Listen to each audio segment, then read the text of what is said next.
Bodo latest update बयखौबो फरायबाय दिनैनि रादाबखौ फरायदों आं प्रमद खाख्लारि गिबि निउज आपडेट दङ BPF साथाम बांलादेशीफोरखौ हमनो हायो खोला बांलादेश फ्रन्टियारनि सीमा ओनसोलाव BPF आयेन बेरेखायै सीमा बारनो नाजानाय साथाम बांलादेशीफोरखौ हमनो हायो बे गासैबो सुबुंफोरा गुबुन गुबुन जायगानिफ्राय हमजादों हमजानाय बांलादेशीफोरनि गेजेराव सासे आइजोबो दंमोन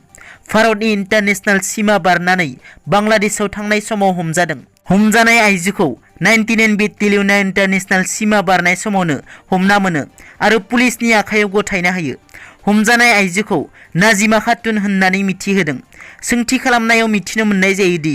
बियो बोसोरसे सिगाङावनो भारताव फैदोंमोन आरो महाराष्ट्रआव नखरनि खामानि मावग्रा महरै दंमोन गुबुन फारसे साहा 24 परगना जिल्लानि सीमा ओनसोलनिफ्राय सानै सुबुंफोरखौ हमना मोनो हमजानाय सुबुं सानैखौ 41 बोसोर बैसोनि जियारुल मुल्ला आरो 17 बोसोर बैसोनि लिमन इस्लाम होननानै सिनायथिनो हादों बिसोर सानैबो बिफा फिसाज्ला होननानै मिथिहोदों आरो दालालनि मददजों बांलादेश थांफिननो नागिरदोंमोन बिसोर सीमा बारनो थाखाय दालालनो खमैबो 14,000 रां होदों होननानै सोंथि खालामनायाव फोरमायो नैथियाव दङ BTCनि बारग' गाहाय हाग्रामा महिलारिनि बिहाव बाथेन्द्रनाथ ब्रह्मआ रुंसारि जाबाय BTCनि बारग' गाहाय हाग्रामा महिलारिनि आगोमा बिहाव टिक्काइ सांबान्दा गामिनि थागिबि समाज सिबियारि बाथेन्द्रनाथ ब्रह्मआ बे बुहुमाव गैलिया समाज सिबियारि बाथेन्द्रनाथ ब्रह्मआ मैया बेलासि समाव नखरनि बाय बाहागि गासैखौबो नागारनानै 81 बोसोर बैसोआव अरायनि थाखाय जोबथाहांबोयो मख'नो गोनांदि थांनाय गोबाव समनिफ्रायनो देहायारि लोरबां हालोदनि थाखाय क'क्राझार सहरनि सुभाष पल्लीआव थानाय गावनि आंगो न'आव दंमोन बाथेन्द्रनाथ ब्रह्म बिथांनि अबथिरायै रुंसारि जानायाव नखरनि सुबुंफोरजों लोगोसे जायगानि सुबुंफोरा गोथौयै दुखु फोरमायदों थामथियाव दङ BPF मावथिनि न'निफ्राय थिं दोनखोमानायखौ बोखांदों बाक्सा जिल्लानि सिङाव थानाय मुसलपुर महकुमानि बेन्दोंनि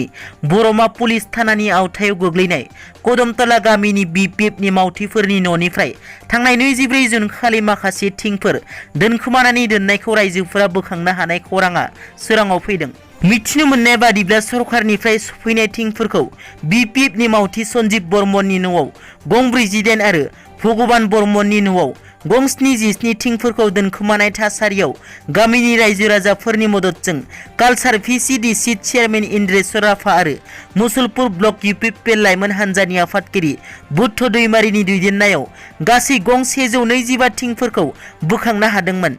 बे थिंफोर दोनखोमानानै दोनग्रा दायनिगिरि सन्जीब बर्मन आरो भगबान बर्मनखौ हमनो थाखाय दुलुबारि पुलिस आउटपस्टआव थांनाय 25 जुन खालिनो मोनसे एजाहार होनाय जादोंमोनब्लाबो पुलिस बिफाना हमनो गोसो गैयै बायदि खालामबाय थादों आरो गोख्रों नायबिजिरनायखौ आखायाव लायाखै होननानै अजद दैखांदों ब्रैथियाव दङ DGP LR बिष्णोया बुंदों NLFB आफादा मोननै हानजा दं मैया DGP LR बिष्णोया चिरां जिल्लानि काजलगावआव थानाय SPनि मावख'आव मोनसे खौरांगिरि मेल खुंफुङो बे खौरांगिरि मेलाव बिथाङा फोरमायोदि थांनाय 10 सानाव चिरां पुलिसआ नायबिजिरनानै खमैबो गं 32 था खावनानै लांनाय बाइकफोरखौ बोखांनो हादों चिरांनि SP गौरब उपाध्यायनि दैदेननायाव जिल्लानि थालिगाव सिडली बासुगाव आरो आमगुरि थानानि ओसिफोरनि दैदेननायाव बाक्सा जिल्लानि सिङाव थानाय मुसलपुर महकुमानि बेन्दोंनि बरमा पुलिस थानायनि आवथायाव गेजेराव कदमतला गामिनि BPF होननानै मिथिहोदों बेजों लोगोसे बिथाङा फोरमायोदि खावजानाय बाइकफोरखौ दोनखोमानानै दोननायाव रायजोफोरा बोखांनो हानाय हानजा NLFBनोबो बाहायनो थाखायबो होनाय जादों होननानै फोरमायो बिथाङा बुंबावोदि गोदानै जोनोम मोननाय NLFB आफादा मोननै हानजा दं मोनसेया बाथा हानजा बे हानजाया गासै 40 हानजाजों क'क्राझार आरो चिरां जिल्लायाव खामानि मावगासिनो आरो बक' हानजाया उदालगुरि सनितपुर आरो अरुणाचल प्रदेश रायजोनि सिमना ओनसोलाव गासै 45 निफ्राय गासै 20 केडारफोरा खामानि मावगासिनो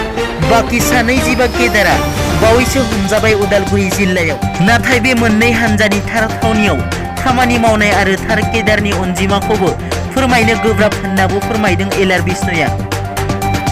बाथियाव दङ मैया बिटिआरआव मिरु गेलेमु मन्थ्रि किरेन रिजिजु बिथाङा सफैनानै गेलेमु आरो लाइमोनफोरनि जौगानायनि सायाव बिटिआरनि गाहाय खुंगिरि प्रमद बर'जों सावरायज्लायो बिथाङा बे सावरायनायाव गेलेमु खोन्दोखौ जौगाहोनाय आरो लाइमोनफोरखौ खाबु होनायनि खोथा होयो। लोगोसे बिटिआरआव बक्सिं आर्चारि गेलेगिरिफोरनो खाबु होनाय, गासैबो जिल्ला हेडक्वार्टाराव जिम खेवना होनाय आरो माल्टिपार्पज स्पर्ट्स एकाडेमि, सुइमिं स्टेडियाम, शुटिं रेन्जसिमनि सिएमआरि खेवनायाव मदद होनाय जागोन होनना सावरायो मिरु गेलेमु मन्थ्रि बिथाङा। दिनैनि रादाबा एसेनोसै। नोंथांमोना जुदि आंनि चेनेलखौ दासिमबो साबस्क्राइब खालामाखै, अन्नानै साबस्क्राइब खालाम। गोजोन्थों।